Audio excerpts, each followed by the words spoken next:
I have become a huge fan of lifetime giving. When people pass away, well, their children are typically in their mid 50s, perhaps even early 60s. I believe that you can make a bigger impact on your kids' lives earlier and with smaller sums of money.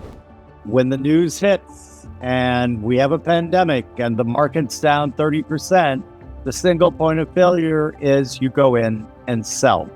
Keep it simple. Ask all your questions, all your stupid questions of anyone who is proffering financial advice until you are perfectly comfortable with what is being recommended to you.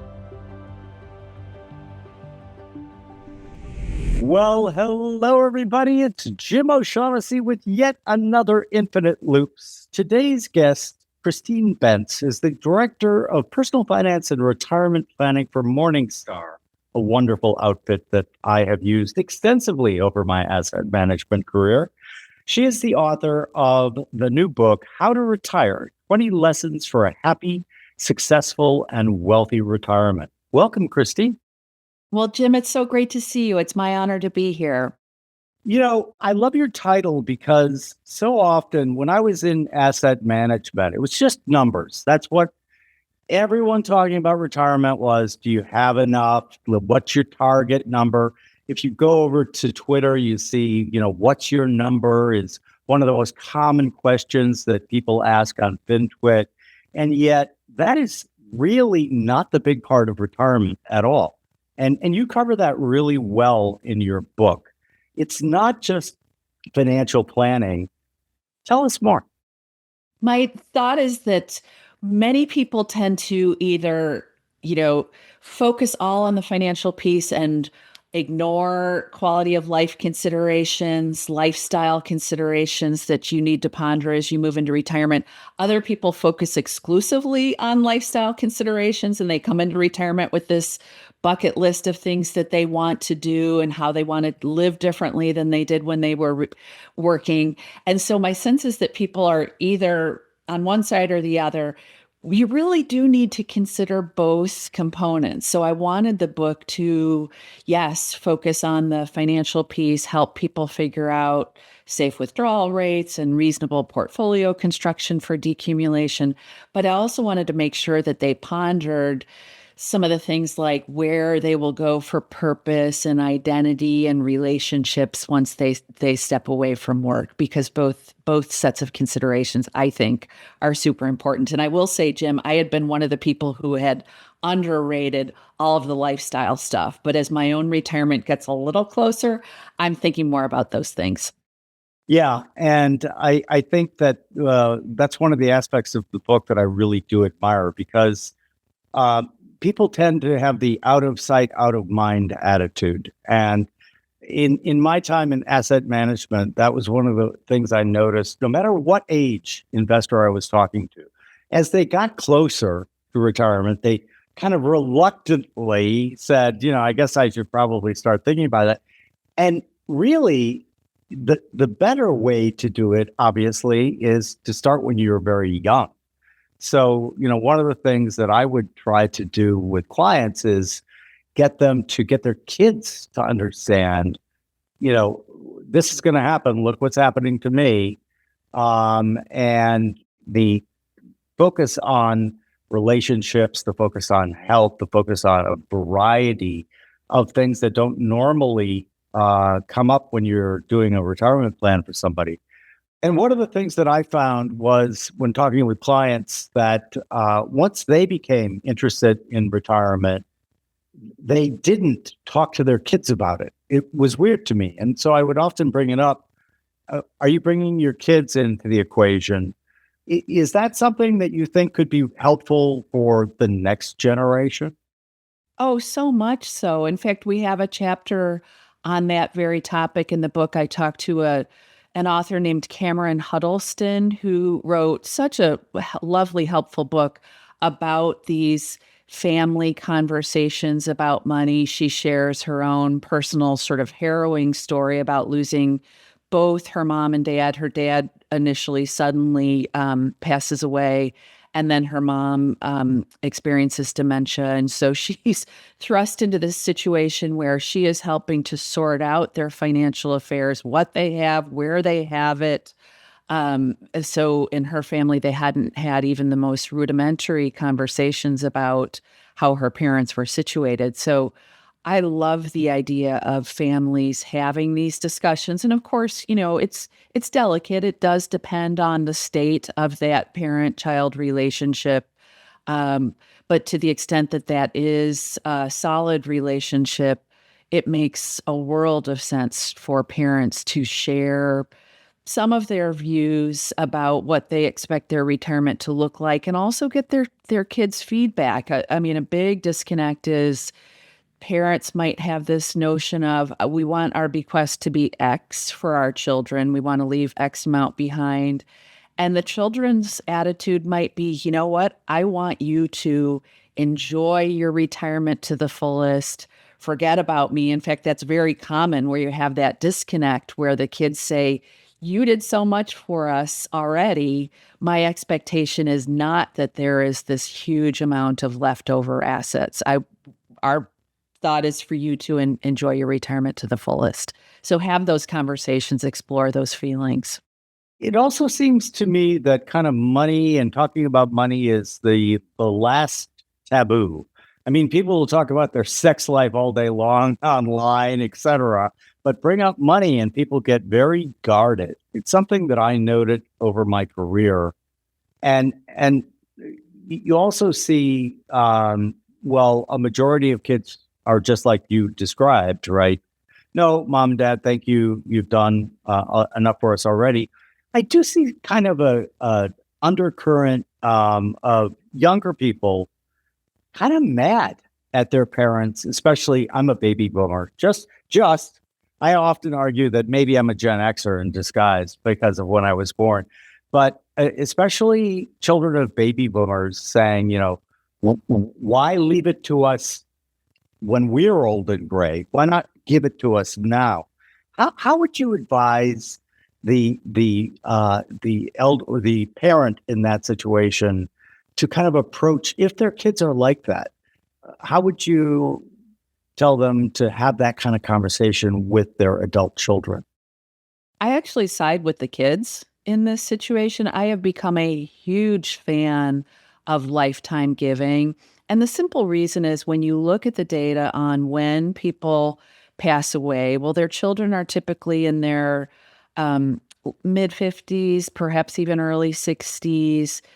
Their financial fortunes are pretty well set at that life stage. Now, it might be impactful, certainly, for them to inherit money at that life stage, but I believe that you can make a bigger impact on your kids' lives earlier and with smaller sums of money. One thing I often reference is a gift that my mom and dad made to me and my husband right after we were married in what I think was my dad's first year of retirement. And so he went over his planned withdrawal rate probably that year, but they made a gift to us that we in turn put into a home down payment. And it wasn't, in hindsight, a huge sum of money. It was a lot to us, but it helped us, never need anything from them again. And it helped us live close to my mom and dad in a neighborhood where I really wanted to live. And so that small gift early on was certainly smaller in dollar value versus what we eventually inherited from my mom and dad when they passed away. But it was that early gift that made all the difference to us.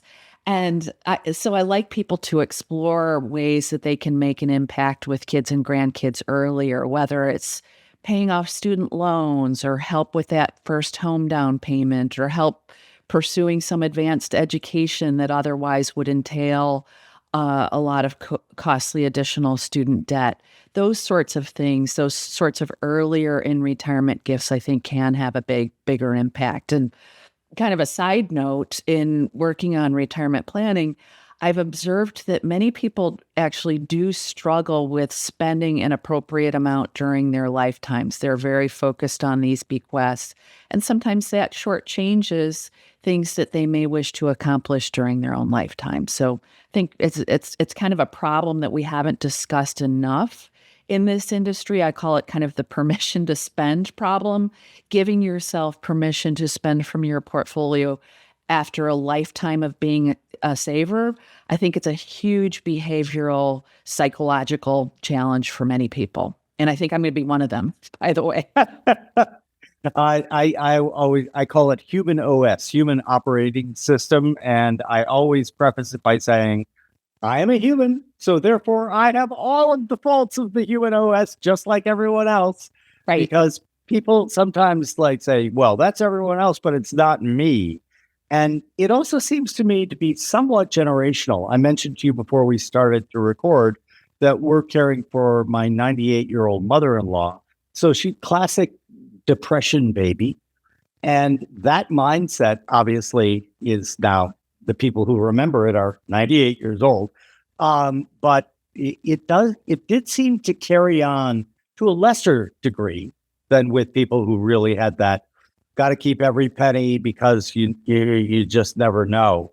Another thing that people tend not to think too much about that you really address well in the book is the state of their future health.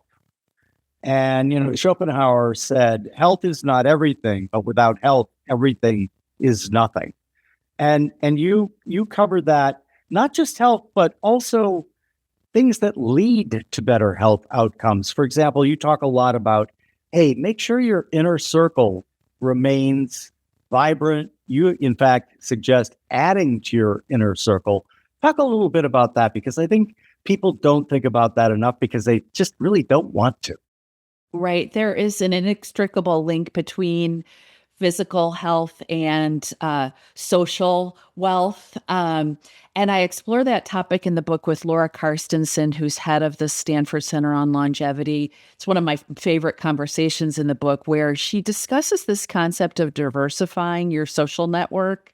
So just as diversifying and adding more assets to your investment portfolio and adding different types of assets to your investment portfolio is fruitful, so is it helpful to think about expanding your social network in that way. You always need to be mindful of what that inner circle of very close friends looks like. And as we age, we have to understand that inevitably there will be some sad things that will happen that might knock people out of that close inner circle. So you need to be thinking about augmenting them, about building additional relationships as you age. Ideally among people of different age bands too. I think there's a lot to be said for diversifying the types of people who we're hanging out with, which is one reason why, as much as I like the seamlessness of these continuing care retirement communities that are kind of all in one places where you can age and get whatever care you need, I think that's a major drawback in that you are mainly going to be surrounded with people who are in your same general age vicinity. If that is your choice, you need to make a point to get out of that setting so that you're exposing yourself to different perspectives, ideally from some younger people. Yeah, I could not agree more. My grandfather, when he got older, increasingly surrounded himself by young people. And he was born in 1885, made it to age 88. And so I followed his lead there, because one of the things that you forget is all of that enthusiasm, all of that, like, just incredibly good vibes from the young people who, I can conquer the world and all that. It really kind of rubs off on you as well. And so I heartily agree with you in terms of that. But how would you go about advising somebody to do that? I have my own ideas, but like, other than going to where you might find some younger people, I know that in some of the Scandinavian countries, they have a trial where they put seniors and very young people together.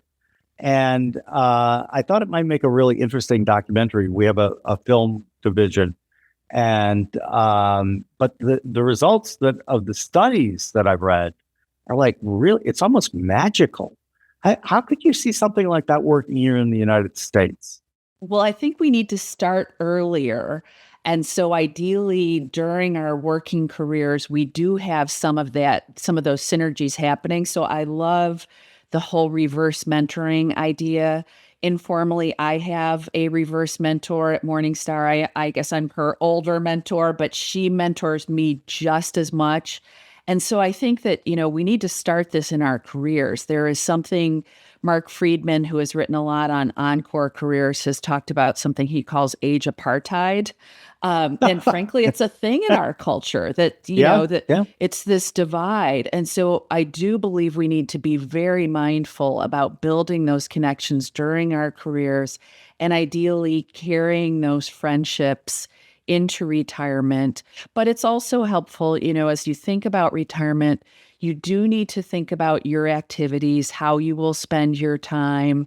And, maybe that some of those connections come through shared volunteer activities. Maybe you're continuing to work in some capacity, and maybe it's something that relates to the job that you had, or maybe it's something completely different. But it's really valuable to be thinking about, okay, what are those activities I'll pursue in retirement? And side by side with that, how will that put me into contact with other human beings? Because as you know, there's been so much research done about human happiness, and all of it comes back to who you love, who loves you, and you need to put yourself in situations where you are around other human beings. Completely agree. And I just always think, I don't know if you're a Sopranos fan, but Yes. Tony had to put his mother in a as he used to say, it's a retirement community. And she was like, you're putting me in there to die. And I Yes. just think that, you know, the idea, if you premeditate these things, you're going to get much better outcomes. Like, for example, I mentioned earlier, you often see on social media, what's your number? Well, everyone's number is going to be very, very different, but it requires kind of thinking about, well, what do I want to do? Right? Do I want to leave a lot of money to my kids? Do I want to give a lot to charity? Or like, what's going to make me just very, very happy? For different people, it's going to be very different things. Some people want to travel quite a bit. Some people want to stay close to family. And I think that, you need to think that there might be a lot of different versions of what you're going to be. So that is going to determine what you need. You had a comment in the book that a friend said, you have to divide or define the three halves. Have you had enough? I guess that means I've had enough. Remember the Right. movie Network, where he starts Mad as screaming, hell. "Yeah, I'm mad as hell, and I'm not going to take it anymore." So, have you had enough? Do you have enough right now? And if you don't, how are you going to get there? But then this is the part that seems to have the largest disconnect, which is, will you have enough after the first two have been a resounding hell yes? And then how do you advise people go about doing that on the third one? Don't wait until retirement starts. I think that is a big mistake that people make. They show up in retirement, and part of it is a function of the way that we work in this country, I think, where, frankly, a lot of people are very burned out by the time they get to retirement. All they can do is think about getting to the finish line, and they haven't been able to visualize anything other than like, oh, I'm going to golf, I'm going to watch Netflix all day long or whatever. And that's fine. That stuff is fine. You need to do fun, relaxing things in retirement. You have earned it. But it's really important, I would say, in the decade leading up to retirement to start visualizing what those days will look like, start doing a little bit of experimentation. And the good news is this is an empty nest phase for a lot of people where they have a little more free time. It's a wonderful life stage to experiment a little bit. And the answer is completely personal, but I would just try a few different things. And I would also say that, thinking about phasing into retirement makes a world of sense to me. I wish more people would consider it versus just that hard stop. In fact, I'm beginning to think the hard stop antiquated in a lot of ways. And of course, there are reasons that people need to step away from work, often health reasons. But if you can visualize just that sort of gradual stepping into retirement, to me, that's just a much healthier way to do it, where you're hanging on to some of those aspects of work that really light you up. Maybe you are stepping away from the things that you don't enjoy as much. And it's just sort of a gradual, iterative process. To me, that's the way to go about it if you possibly can. Yeah, I agree. And yet, there's a reason they call economics the dismal science, right? When you look at the data, it hasn't changed too much from when I wrote a book about retirement. Nearly half of retirees say they don't have enough money to retire. 27% say they have no savings at all. And, the average in a 401k retirement account is not all that great. It just seems to me there seems to be a better, or there needs to be a better way.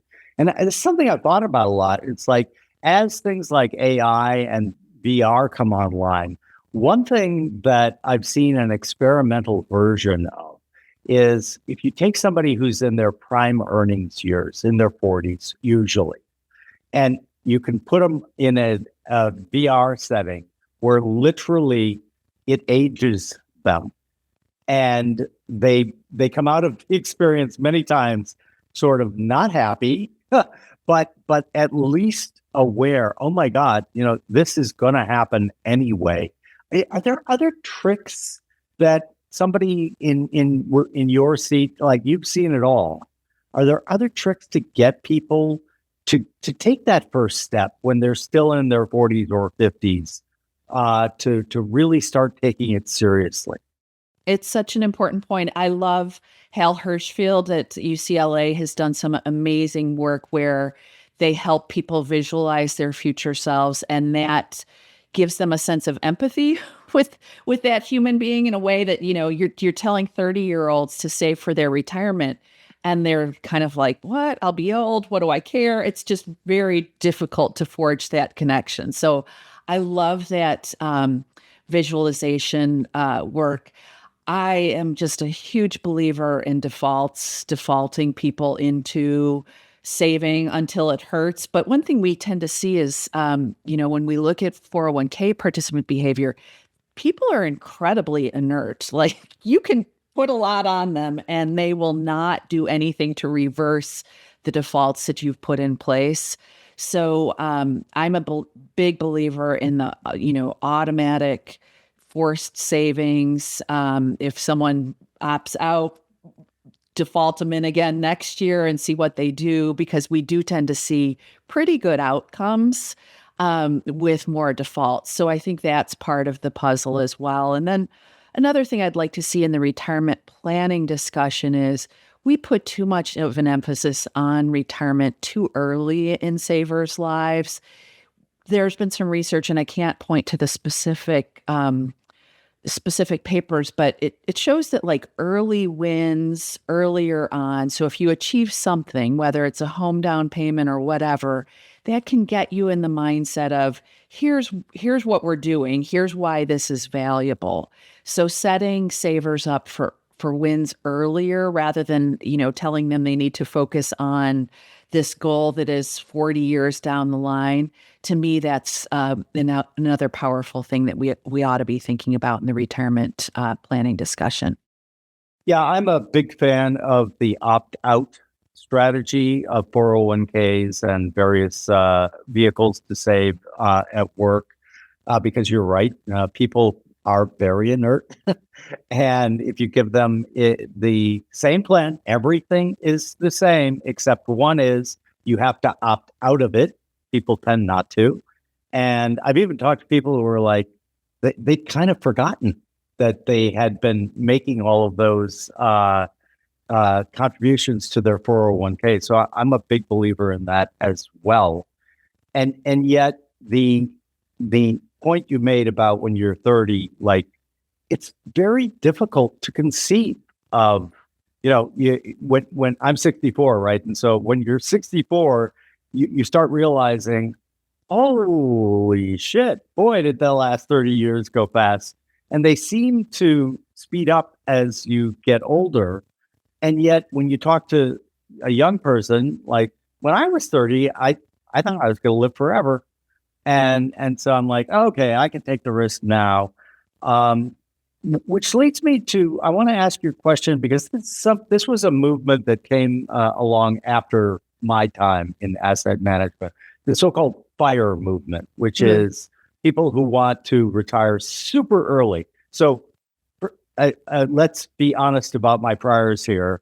I'm the opposite end of that spectrum. I'm never going to retire, right? In other words, like my wife would probably throw me out of the house in the first week because I would annoy her so much. But I respect people have varying attitudes about this. But when did that become a thing? When did it become a thing for people to want to retire, like in the what to me would be the prime of their career?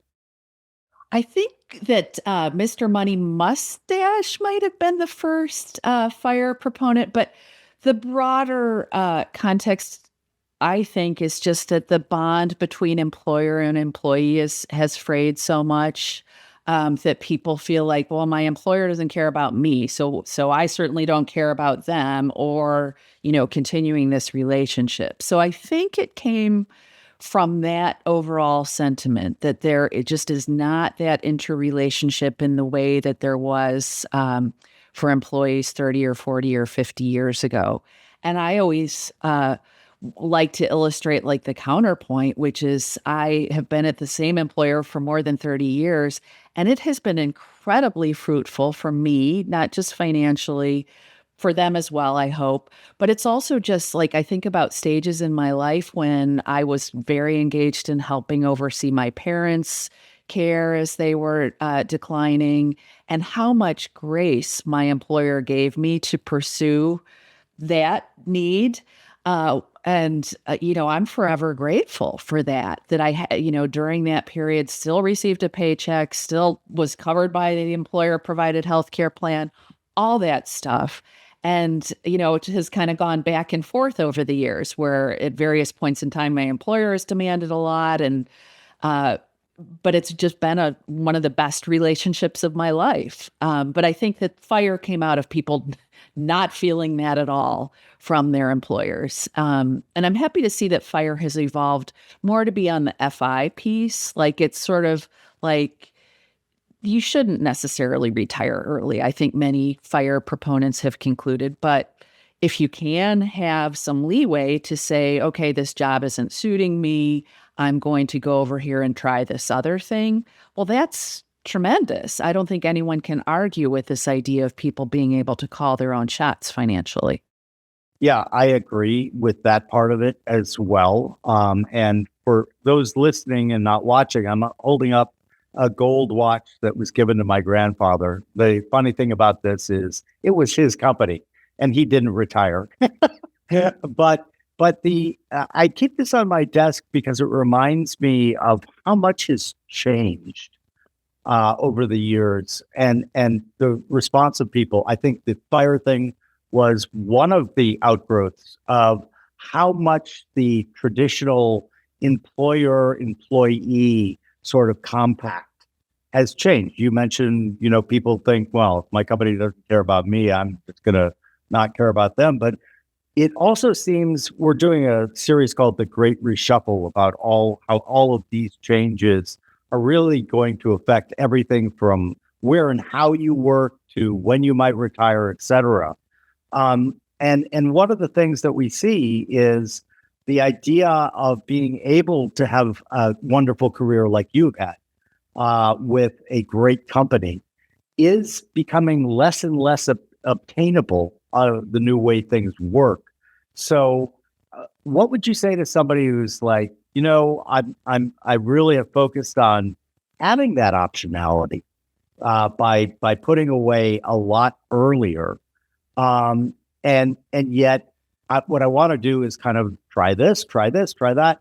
Like, is there a process or a plan that would suit that type of person who isn't going to stay at the same company and have the ability to, build up goodwill, build up their 401k, et cetera.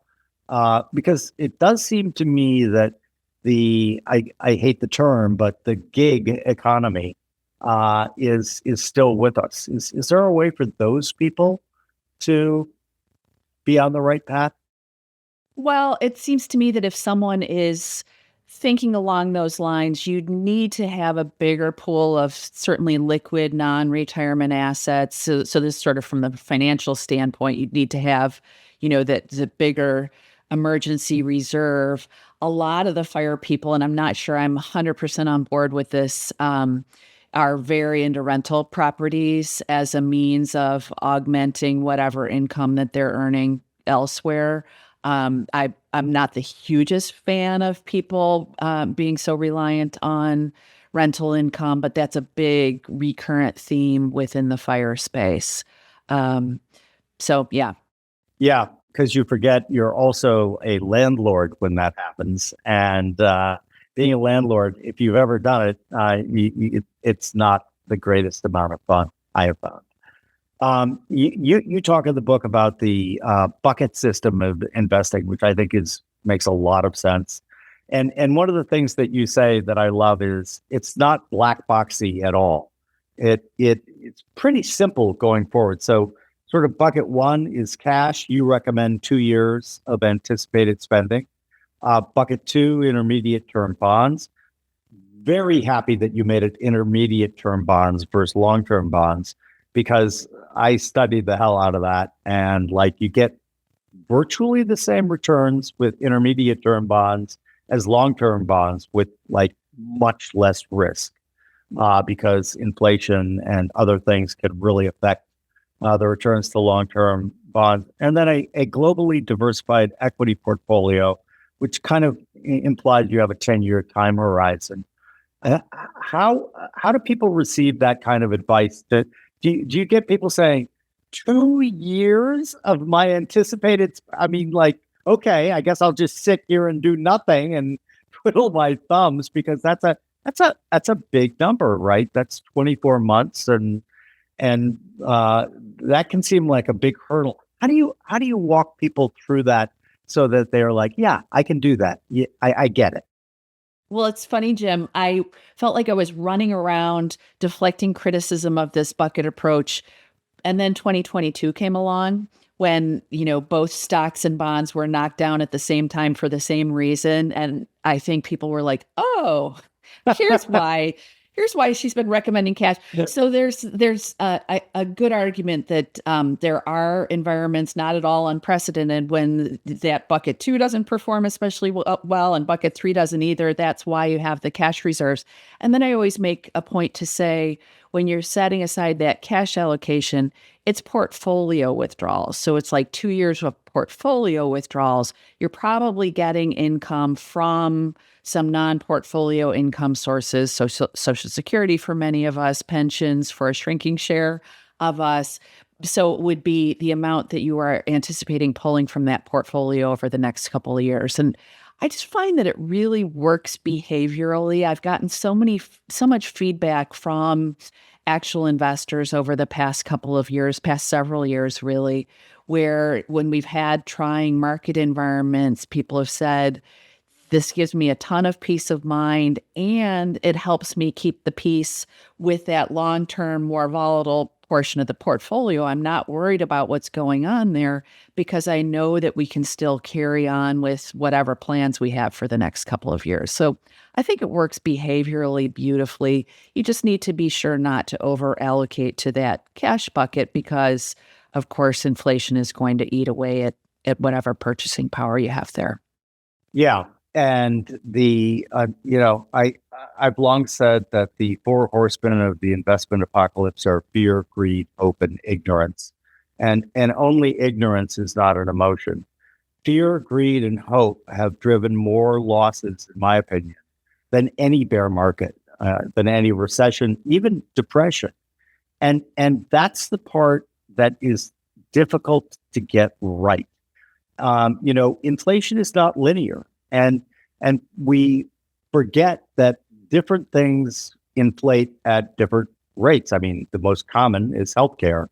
The Right. compound rate of inflation in healthcare is about 4.1% versus 2% in and change for other goods and services.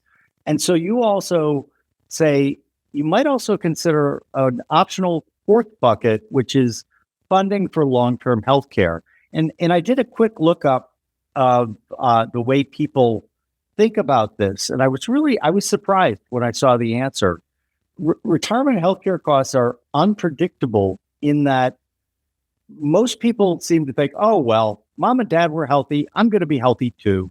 And kind of leave it at that. And when you look at the actual numbers, 65% of people end up with having chronic health conditions that need to be managed and can be very expensive. 22% have acute episodes where those can get very expensive. Just 13% end up with the optimal health outcome. And yet it's difficult for us to think that way, again, probably because of human nature. What type of investment would you suggest in that long-term healthcare bucket? Yeah, it's such an important question. And anecdotally, the long-term care question is the elephant in the room in among older adults. And we talked earlier about the permission to spend problem, why people are anxious to spend what the research would suggest is an appropriate amount. It's because they're worried about having this balloon payment at the end of their lives to cover long-term care costs, which are entirely out of our healthcare system. They're not covered by Medicare. They aren't covered by traditional insurance. You would need to have a separate long-term care insurance policy. So figuring out how much to set aside for long-term care and then how to invest the funds is something that I think people need to get ahead of, especially if they are not covered by long-term care insurance. So in terms of what to drop into that bucket, well, the statistics would suggest that if we have long-term care costs, they come at the very end of our lives. So if I'm embarking on retirement at kind of a traditional retirement age, say in my mid 60s, well, then I probably, have maybe a 20-year runway before I would need those funds. So I would invest them with a very long-term mindset. So they would be probably an all equity bucket, and then gradually de-risk that portion of the portfolio as I age. That would be how I would think about it. And, the nice thing about setting those funds aside and kind of hiving them off from your spendable assets is that there's some optionality there. So if you do not need long-term care, but you live to be 105 in a healthy body, well, there's your overage, right? Above and beyond what you've had in your spendable portfolio. Or perhaps in the best case scenario, maybe you die at kind of a normal age, you have a nice pool of assets that you could leave to heirs or charity or whatever the case might be. Yeah. And then back to the three main buckets. What advice do you give for how a person saving for retirement should approach those three buckets? Like one of the things I always found was both easy advice to give, but it was also easily received, was just once a year rebalance your target for each bucket, right? So you mentioned 2022, and during that, bonds got killed, stocks got killed, and yet if you were simply rebalancing, that would force you to buy more bonds, more stocks, less cash, etc. What other strategies do you advocate for people following your approach of bucket investing? For people leading up to retirement, I don't see a strong need to have that ongoing cash reserve, by the way. You certainly need some sort of an emergency fund to cover unanticipated expenses or sudden job loss or whatever. But I would not hold that much in cash on an ongoing basis. In terms of maintaining the buckets, there is, I think, a nice, again, level of optionality with this, in that the beauty of it is that each year you're kind of taking a step back. Year end is a fine time to do this, and kind of looking at what has gone on in the portfolio in the previous year, and you are using the funds to replenish that cash bucket if you've been spending from it. For retirees today, they've probably had pretty good experience with their equity holdings. They're probably pulling from equities, putting money into cash to supply their living expenses for less fortuitous markets. So that rebalancing, I think, should happen annually. And the nice thing about that is that you're not reliant exclusively on whatever income your portfolio is kicking off, which is another one of those behavioral issues that retirees run into, where they think that they are going to construct this portfolio exclusively for income production, and that backs them into some pretty funny looking portfolios. So the exercise is annually, you're just taking a look at how various constituents of the portfolio have performed and rebalancing, oftentimes to supply your cash flows. Yeah, and with the proliferation of various investment vehicles, how do you recommend people approach that? Because one of the things that I've noticed is in the early days of my first asset management company, we used to have a folder in which we would do a tear sheet for each of the strategies. We had 10 that an investor might consider. And I noticed that when we showed all 10, people very rarely actually chose any of them. And so we switched that to only doing a little homework on our client, what their age was, what their intentions were, et cetera, and then only putting 2, at most 3 in, and people would immediately make a choice and get there. My word, there's everything from ETFs to mutual funds to direct stock investing to other non-equity investments. Like, wow, lions and tigers and bears. Oh my! How do you recommend people approach the just complexity of the alternatives available to them? Well, less is more, in my opinion. In fact, I'm president of the John C. Bogle Center for Financial Literacy. So Jack is always kind of on my shoulder, counseling for simplicity in terms of investment portfolios and away from product proliferation. And the fact is, because of the tax code, it's inevitable that most of us will be bringing multiple accounts into retirement anyway, and we'll be managing multiple account types through our accumulation years as well, because we have traditional tax deferred accounts, Roth accounts, taxable accounts, and those need to be maintained separately. And so you add in that a lot of people are part of couples, so you can multiply those by 2. And so there's complexity right there with those multiple account types. So I think really taking care to not over complexify the holdings within each of those portfolios goes a long way. So I'm a big believer in simple, low-cost index funds and or ETFs to provide a lot of the asset class exposures. I don't happen to believe that most people need to be delving into a lot more than those basic portfolio ingredients. One category, though, that I would definitely bring into the picture for retirement decumulation would be investments that do directly hedge against inflation risk. So you don't need TIPS and I bonds in your accumulation years because you're getting a paycheck. But once you move into the decumulation phase, I would definitely bring on board some inflation protected bond exposure. Yeah, well, I was still at O'Shaughnessy Asset Management. I was toying with an idea. Wouldn't it be cool to have sort of an automated way that you could help people trying to save for retirement that literally just kind of did it for you, right? In other words, obviously you as the client would check in, but it made all of those switches, it made all of that just to try to make it as seamless as possible for people.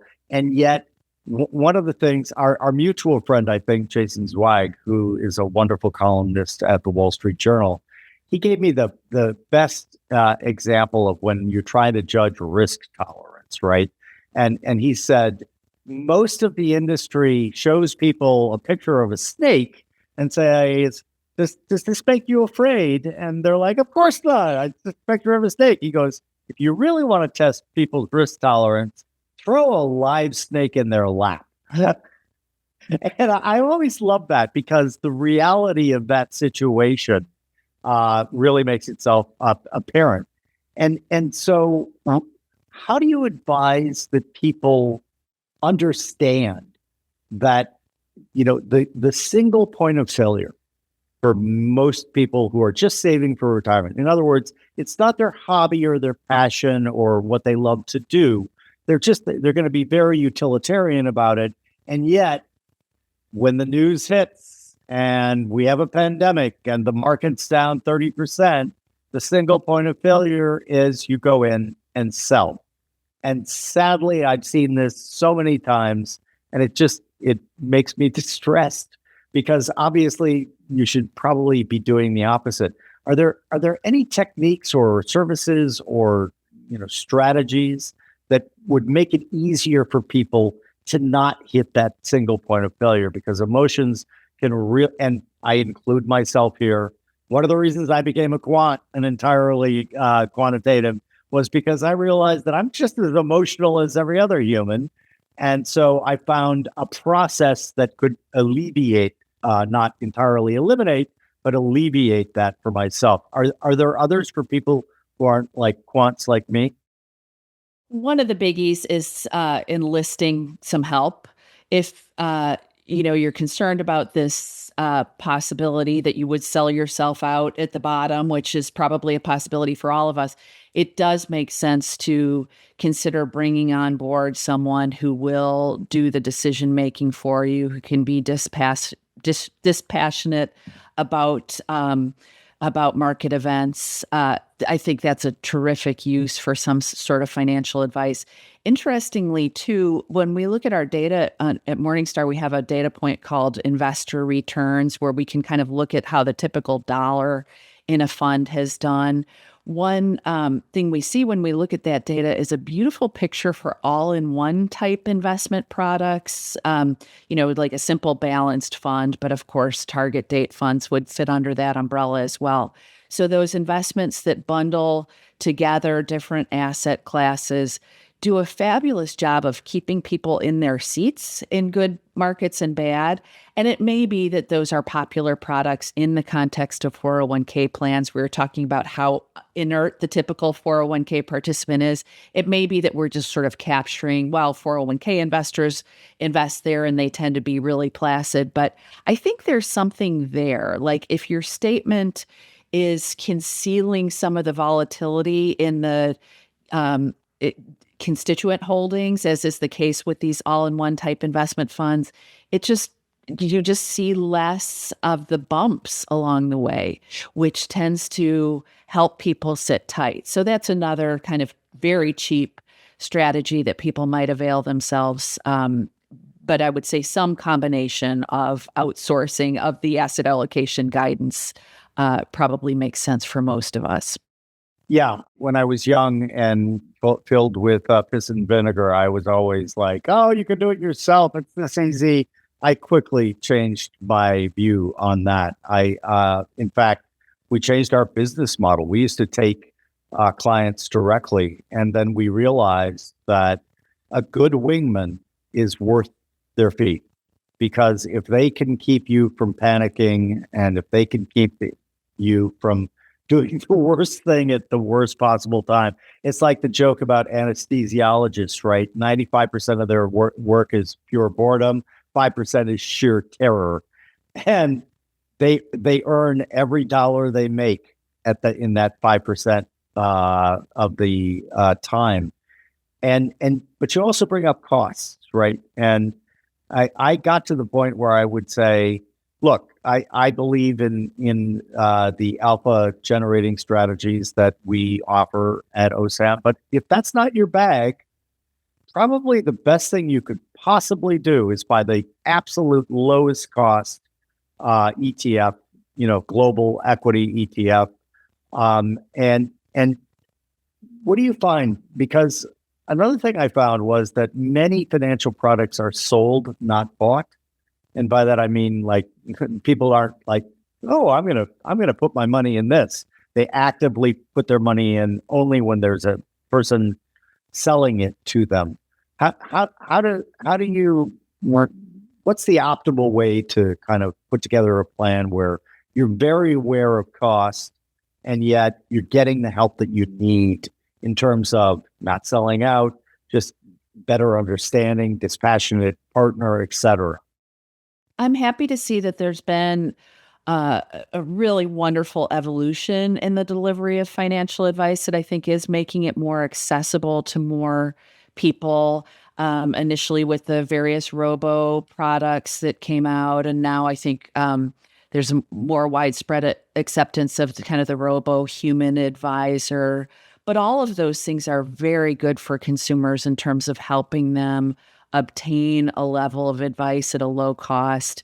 It's not one size fits all. Some people may want a more bespoke advisor experience where they have a lot of ongoing engagement with the advisor. Some people may not want that at all.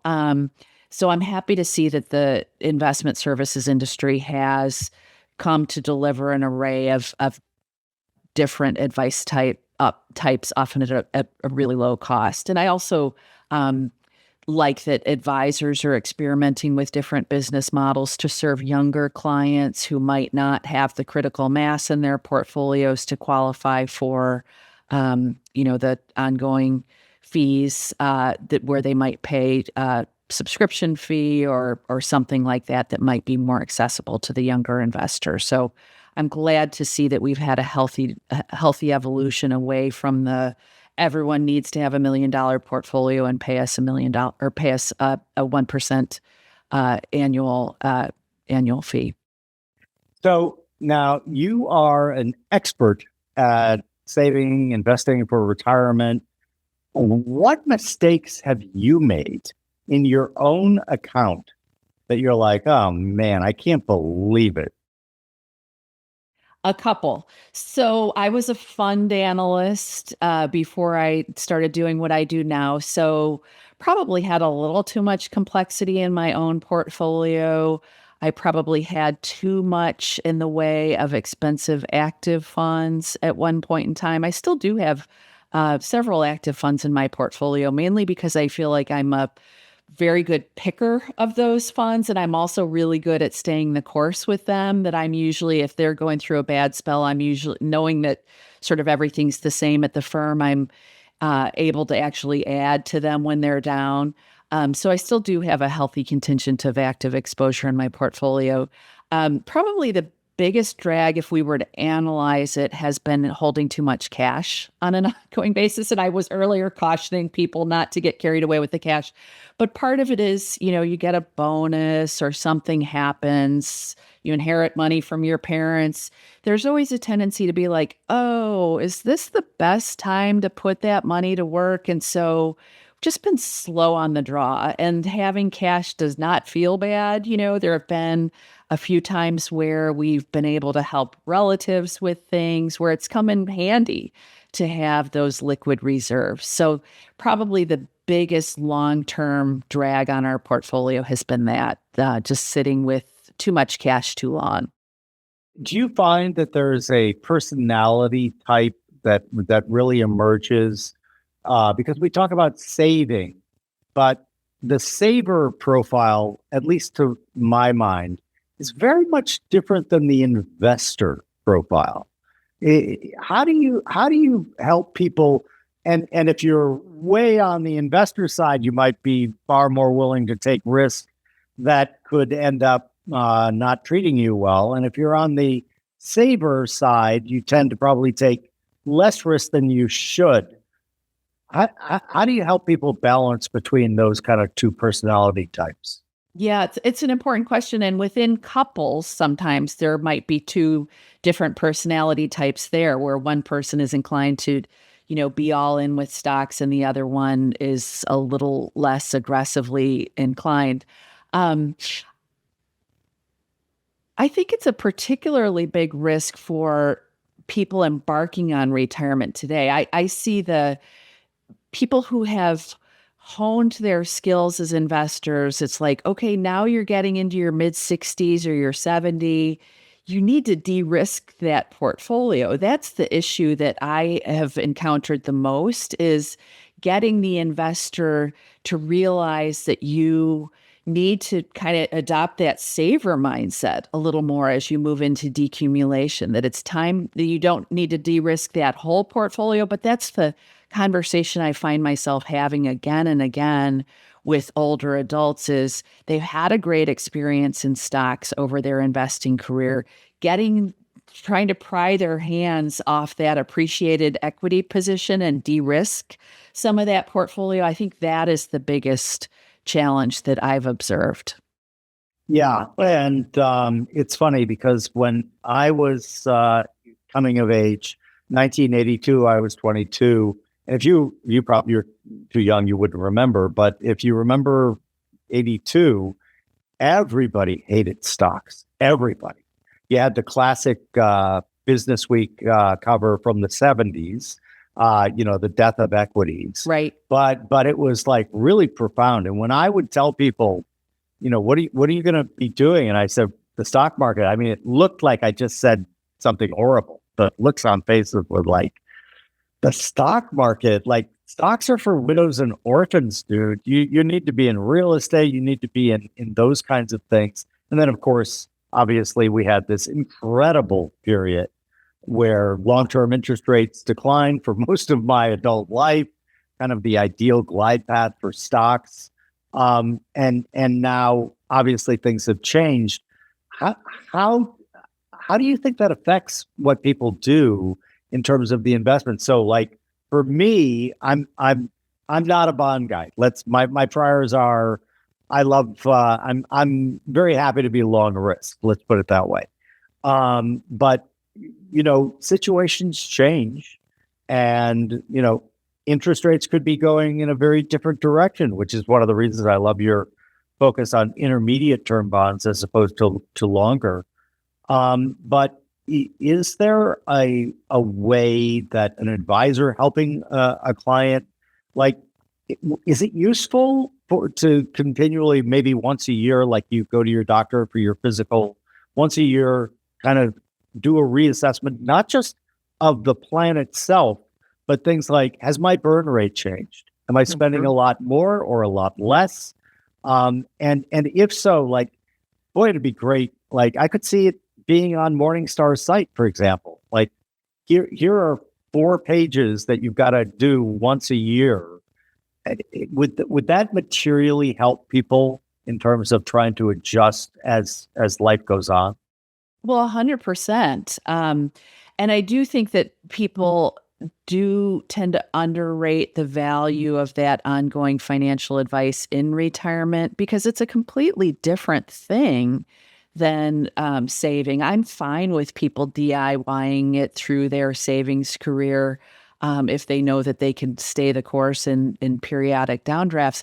But retirement decumulation, figuring out how much you can reasonably spend and how to position that portfolio and where to go for your cash flow needs so that it helps grow that portfolio over time, that's a fabulous role for some ongoing financial advice. And I think more people should avail themselves of it.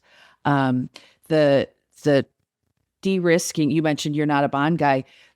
That is the issue. In fact, I was at a New Year's Day party, and there's someone I know who's always there, and he's like, before we get into this party, I need to talk to you about bonds, because and then he proceeded to tell me how he still remembered, he's in his 70s now, still remembered just how bad bonds were during the 70s and first part of the 80s. He's like, people like you are telling me to buy bonds and I'm just not seeing it.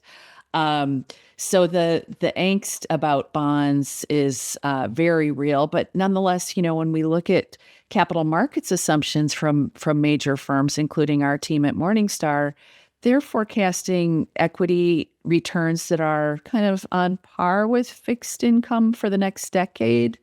And to me, that should be a wake-up call for retirees to think about having at least some component of fixed income assets in their portfolio as a means of lining up some of their cash flow needs without the the volatility that their equities will entail.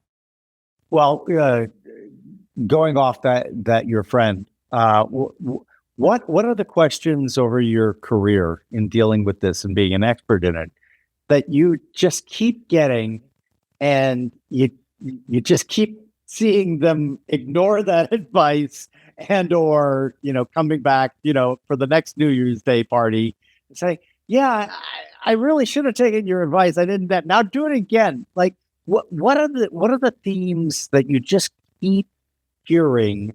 And even though you give a straightforward and practical answer to the person asking the question, that you just see them not taking that advice. One of the biggies gets back to our conversation about long-term care, where, this is just a consistent pain point among older adults. They're worried about long-term care costs. So my point is, let's make a plan there. Let's not just have that be this looming thing that is keeping us from enjoying our retirement lifestyle. So that would be one. One smaller bore question that I get a lot is, so you have these required minimum distributions that come due on your traditional IRA accounts. And we work on all of this research annually where we look at safe withdrawal rates, like if you're embarking on retirement. And so there's a disconnect, especially once you get over a certain age, where you're spending more than, say, the 4% or whatever the case might be. And so people have some angst about that, oh, this RMD is higher than I might choose to spend. And so the thing that they ignore is, well, no one's saying that you have to spend that whole RMD, right? It has to come out and be taxed. But if it's taking you over your target withdrawal rate, you can certainly reinvest it back into the portfolio. So those are a couple of things. But the de-risking one is one that's coming up a lot. And it's relative, is just why we should keep the faith in international equity investing. Yeah. That's one that I'm hearing so often from accumulators as well as people who are in the retirement decumulation mode. Like, you have told us for so long that international stocks are cheaper than non-US, and indeed they have been on many of the traditional metrics, but they just really haven't earned their keep for a good decade. So that's another sort of persistent question that I've been getting about portfolio management. What is your most non-consensus belief about this topic? And does it surprise people when you express it? One, I would say, I don't know if it's non-consensus, but it's certainly controversial, is the role of annuities in all of this. And there's a great difference of opinion in the book as well, which I really appreciate, because I don't think there's any one single answer on this. But the more I've learned about retirement decumulation, the more I've been attracted to the idea of trying to address or trying to buttress non-portfolio income sources, trying to, everyone knows you should try to elevate your Social Security benefit to the extent that you possibly can. But I'm compelled by the research that shows that people who have purchased some sort of very basic annuity type, some low-cost income annuity that maybe steps up and provides cash flow needs up above and beyond what they're getting from Social Security, I think it can provide a ton of peace of mind with the long-term portfolio. It just alleviates stress on that long-term portfolio in terms of spending rates, the composition of that portfolio. Everything gets easier if you are able to address more of those cash flow needs with non-portfolio income sources. So that's something I've come around to over the past several years. People in my Bogleheads community are positively allergic to annuities for some very good reasons. The lack of direct inflation protection is certainly an issue. You have to be reliant on the insurer for a long period of time. Insurers' financial health isn't all the same, so you need to do your due diligence there. But I would say that's maybe a place where I depart from some people I respect a lot in the retirement planning circles. The book's been out for a while. What have been the parts where people have gotten in touch with you, or you've read something somebody has said, where they're like, this really resonated with me, and it was great for me because I hadn't been thinking about that at all. And then conversely, what have been some of the criticisms from your readers, like, yeah, and they might be around annuities because I know Yes. how the Bogleheads feel about annuities. But what feedback has really resonated with you as well about the book? That three halves, I've heard repeated back to me on several occasions, which is really lovely. That came from my friend Maria Bruno at Vanguard. Several folks have talked about the relationships discussion, the idea of making sure that you have relationships shored up as you head into retirement. And that's really a through line in several different chapters. Laura Carstenson's hits it most directly, but several people talk about that section. And then Jamie Hopkins' chapter on adaptation, how you need to be prepared to adapt as you evolve through retirement, that you want to think about retirement as maybe a series of phases rather than just sort of that beginning go phase. You need to envision what the future phases might hold and how you might adapt and change throughout retirement.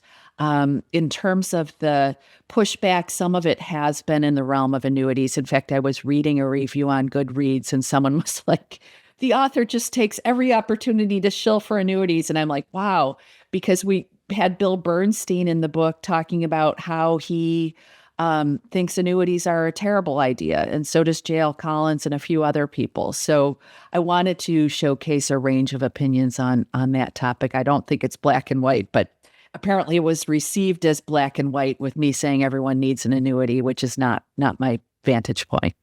Yeah. What You've been at this for a while. What problem in this field has vexed you the most? And have you come up with a solution to the thing that just kind of sticks, like, I really wish we could fix this? The big one in my mind is, can we have some evolution of the 401k plan to do this retirement decumulation stuff for people, where someone could stay in plan and have some sensible cash flow delivered to them? Because there's so much that's suboptimal about our retirement planning system, and that we have, people, and getting back to Jason Swigert, I remember we were both on Consuelo Mack's show one time, and he said, the retirement planning system that we have now is like everyone's on the bus. Or maybe he said, when we had pensions, everyone was on the bus. They'd get to their destination, you file off, it's orderly, you're at your destination. Now it's like we're all in private cars driving on the road. Some people, some of us have never been on the road. Some of us have never driven cars before.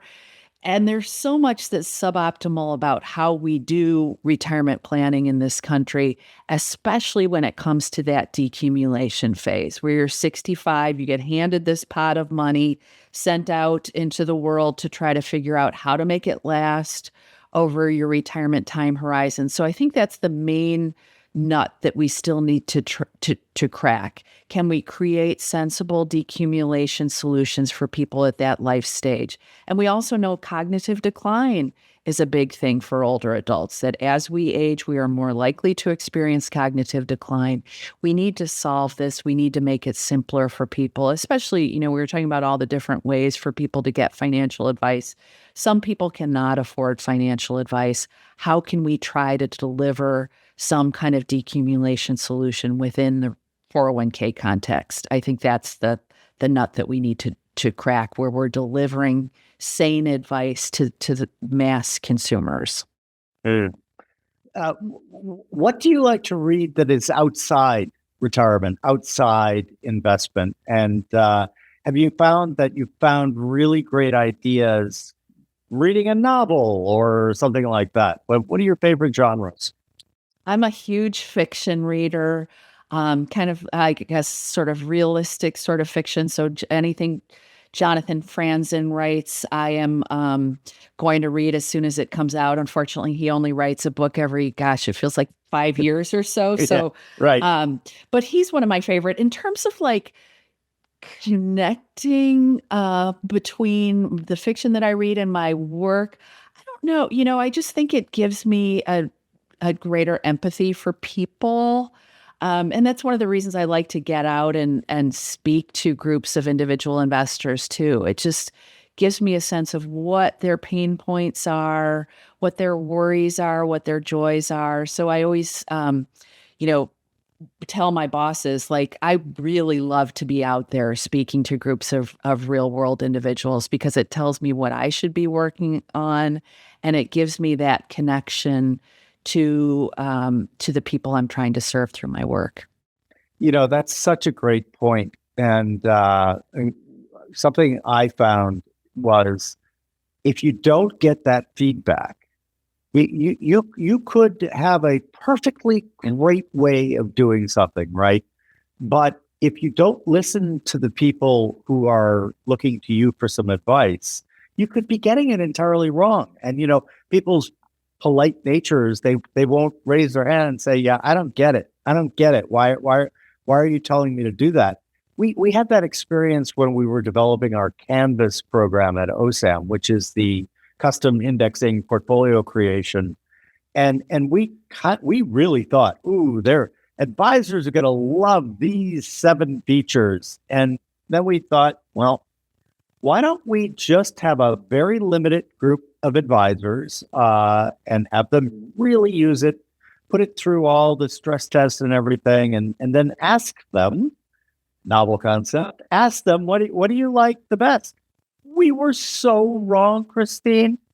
Everybody came back with, oh, the reason that I will use this is purely tax management. And we thought it was going to be like they could reflect their values in the portfolio, or they could, change it to their unique. Nope, it was the tax management aspect of it. And so you getting out there and talking more and more to people, just a brilliant way to figure out what to focus on.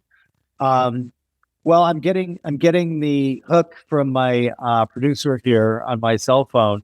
Our final question is fun, I think, in that we're going to wave a wand and we're going to make you the empress of the world. You can't kill anyone. You can't put anyone in a re-education camp.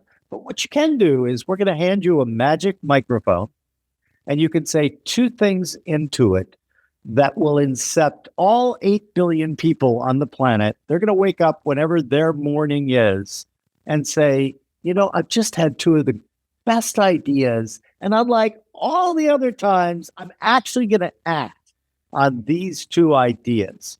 What are you going to incept into the world's population? Well, one recurrent theme and everything I do is keep it simple. Ask all your questions, all your stupid questions of anyone who is proffering financial advice until you are perfectly comfortable with what is being recommended to you.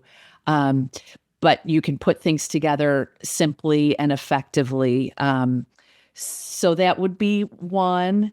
And then the other is mind your time on earth allocations. We talk a lot about asset allocations, how to invest a portfolio, but the most precious resource, the truly finite resource that any of us has is our time on earth. And just to, wherever you are in your proximity to retirement, just to make sure that you are being super mindful about how you're spending that precious time. And it's, obviously easier said than done. It's not something I have perfected, but it's something that I try to get better and better at. Like, this is a great use of my time. This is not such a great use of time. And I try to align my activities with those things that are a higher time ROI. So just staying mindful about time on earth allocations is really everything, I think. I think both of those are great, especially the one on time, right? I think she probably never actually said it, But a sentiment attributed to Queen Elizabeth I was, I would give my entire kingdom for but one more minute of life. And we tend to kind of put that over here. And the more mindful that you are of that, probably you're going to make much better choices, as you point out. Like, where do I want to allocate that very, very precious asset of time? Because the more you think about it, you're probably going to get a lot better at allocating it. Well, Christine, this has been lovely to talk to you. I wish you the absolute best. We will include in all the show notes how to find you. I know you're very active on Twitter and other social media. And of course, they can find you at Morningstar as well. Thank you so much for joining me today. Jim, thank you so much. It's been a lot of fun.